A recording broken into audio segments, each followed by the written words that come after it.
Welcome back, my friends. Thank you for visiting me here on my channel. Today we're going to be creating a scene card, and I'm going to share with you my top 5 steps on how to create a scene card. Now, this is a card here that I've created for the Scrapbook Pal YouTube channel, and it is going to air on August 1st. Now, the first thing I do in creating a scene is actually choosing the story for my scene. I think every scene needs to have a story. Now, for that first card, I actually thought, the typical story of the message in a bottle. You can think of it as someone stranded on an island. They're, sending a note out for rescue, or you can think about someone's loved one, missing their loved one and sending a note in a bottle for that, but having some sort of a storyline. But anyways, this here is our card for today, and I'm masked off the middle. And so our theme for today is the actual bottle has came up on the shoreline, and the message has already been received. So the bottle has been left behind, and we have something happening to the bottle today. So I'm going to share that with you here a little bit later. So stick around so you can see what happens and what is different with this bottle in today's story. I'm not going to give it away just yet. So I'm starting to blend the sky with my lightest color here. And with skies, you don't need to be super picky because the skies, they always have clouds. So this is my step 2 of the 5-step process, and that is creating your background for your scene. The background is a lot of times your canvas, per se, of your scene. So having the background figured out first so that you can design on top of it makes perfect sense. So here I'm doing the ocean, and I'm doing that first layer in the lightest color. And I'm using Altenew inks today, and I will leave all the colors and the supplies used in my video down below in the link list. It's a visual link list for you for your convenience so you can see what items I'm using. Now, I should have used the registration marks at the top of the stencil here, but I thought I had cut the paper exactly the width of the stencil, and I was a little bit off. But that's okay. We fix it up in the end by trimming it. So on this stencil, I'm not masking off because I was pointing there to a little bit of a wide spacing there in the stencil where there are no openings. There's no gaps to ink. So I'm not worrying about my masking at this moment because I'm using a Altenew 9x13 sticky mat underneath my paper and stencil. So I'm just going to be careful here when I switch colors to my darkest ocean color, not to go too high up into that blue ink so that I don't accidentally miss the two. So you'll see me going kind of sideways here to darken it up, just so I don't accidentally mix up into that top sky color. So this is the finishing of our ocean and sky. This relatively is an easy stencil to use, and I love the effect of it. I just love it. But we're going to be doing a different technique with it today than I did in my up-close video for Hero Arts. We're going to be doing a technique here for the beach, and I'm going to share this with you because I thought this was a lot of fun when I kind of did a little test on just a piece of scratch paper before the video. We are going to use Lisa Horton's gold ink, metallic ink here.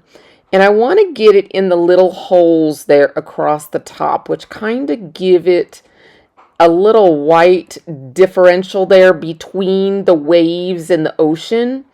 Kind of like there is some foam there.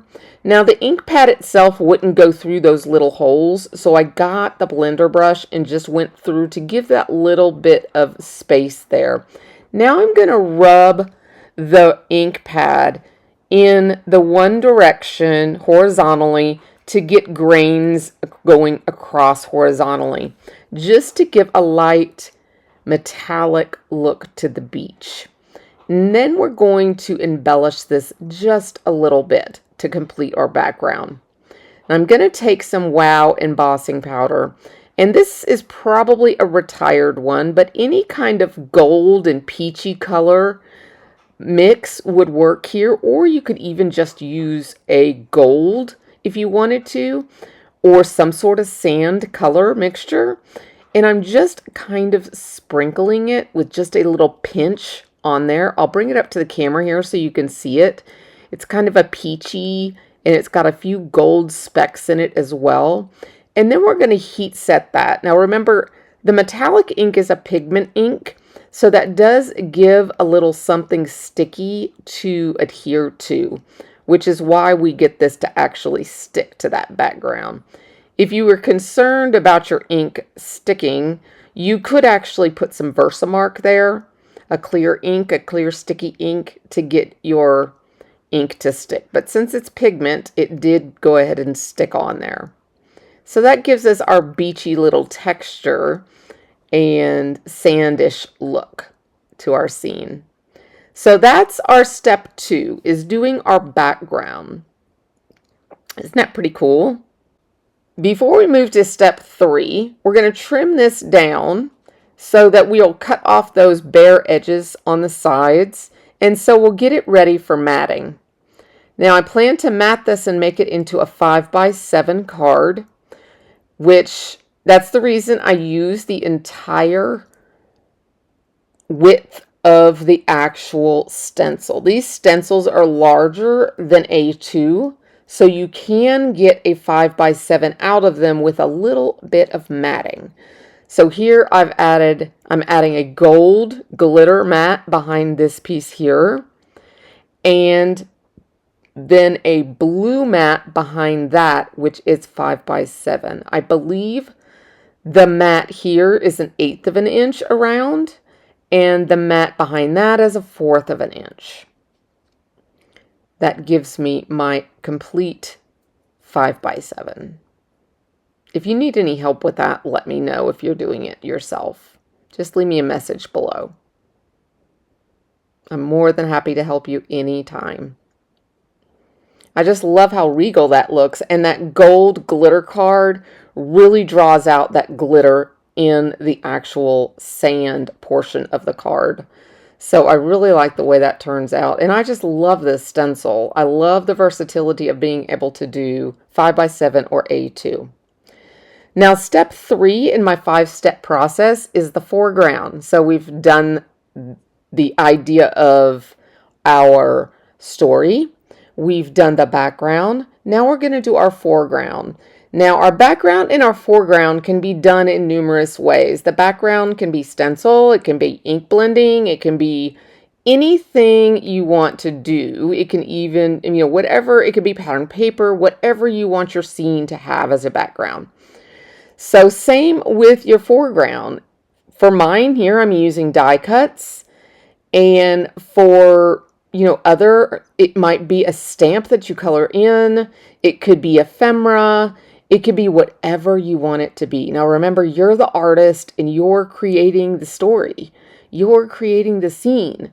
So let your imagination run wild. That's the beauty of scenes, and that's what I love about them, is you can just make it your own fairy tale world. So I'm showing you here exactly how to make this bottle in detail so you will know how to make it yourself. Now all of these are part of the Hero Arts release this month, and I just love this. I love all of the nautical items, the vibe, the beachy vibe. It's totally just wanting me to make this kind of card all year round. I cannot get into the Christmas mode. I am totally this beachy vibe. I'm loving this. And I know things are about to turn to Halloween and more Christmas, but I am loving this vibe. And I love this bottle that it's even smaller than our previous one from Spellbinders. And these seashells. Have you checked out these detail of these seashells? These are part of the release as well. And I will just show you one here real close. I have created these with Your Paper Insider box number 12. Check out the detail in these specialty papers. I've used all items from the box to create these shells. It was just released recently. It's while supplies last, and it is a quarterly subscription that you can treat yourself to. It's $29.95 a quarter, so every 3 months, and it's all coordinating papers usually, perfect for card makers. It really is a treat to receive in the mail. So I have used this here on these seashells, and I just love the way they turned out. So pretty. So here is our main event for our card. It's going to be in the sand here because it has come up on shore, and someone took the letter, and now the bottle is being used for the home of all of these seashells. All these little critters made it into the bottle. Is someone collecting them? I'm thinking so. Now this is my test sheet that I tested the technique on. So I saw it sitting over on the side, and I said, you know what, let's step this up a little bit and let's have the bottle down in the sand. So I'm just going rogue here for a minute because the ideas are just kind of spinning in my head. And you know, you always can change the scene a little bit. So I'm playing around with these little scraps, and I'm seeing if I can make the bottle itself look like it's in the sand, not just sitting on top, but actually in the sand. So a couple snips here and there, and I'm going to layer these up and just see, can I hide that little tip there that's sticking up? I'm going to have that seam. Let's see if I put that there and tuck this in here. I still have the seam I have to figure out. I don't want that seam right there.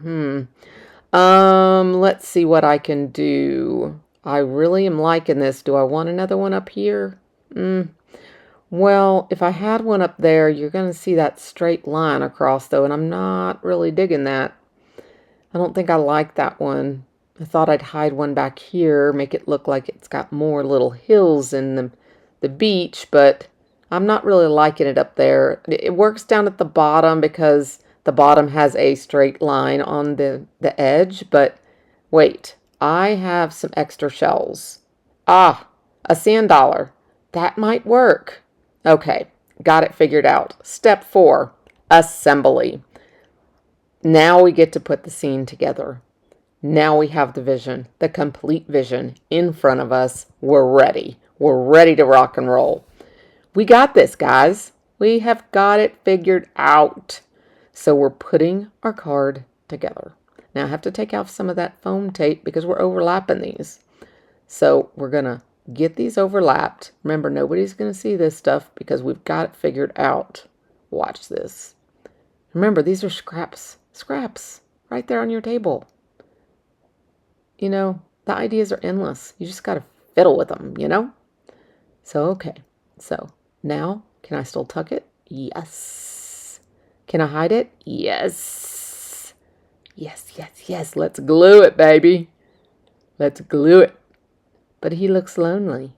He looks lonely, Melanie. He looks lonely. Yeah, let's grab another. Let's see.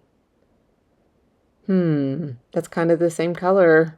Kind of look bland.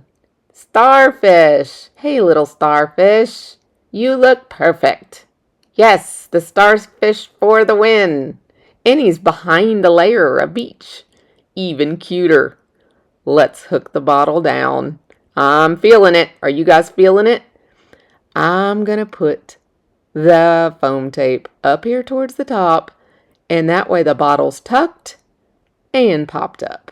Perfect. There we go. What do you all think? Okay, you're going to have to let me know. Now, step 5 is finishing touches. Anytime you come to this point of the card, you always need to think of what else does it need. The finishing touches are things like your sentiment, embellishments. You can add crystals, rhinestones, glitter, Nuvo drops. You could add anything like that. You know, you've got your stickles, you've got Wink of Stella. Anything you want to add to this, you can add. You're the artist. It's your design. Okay. Now for this design, I am actually not adding anything because I did not have a sentiment prepared. I will probably add that same sentiment there on that card that is for Scrapbook Pal. And because there's so much glitter in my shells, I didn't want to add more bling. So I'm still telling you the technique, the step in my process, even though I'm not doing it right here on screen. But I wanted to show you these other cards. These are all cards that I have created with these similar products, all from the new Hero Arts release. You do not want to miss this one. At least check it out. It might not be for you right now, but it's something you at least should know about because it is fab. So I hope you like my 5-step techniques, and let me know down in the comment which one of these is your favorite. And remember, August 1st, that one is going to be on Scrapbook Pal's YouTube channel. So I will see you in the next video, my friends.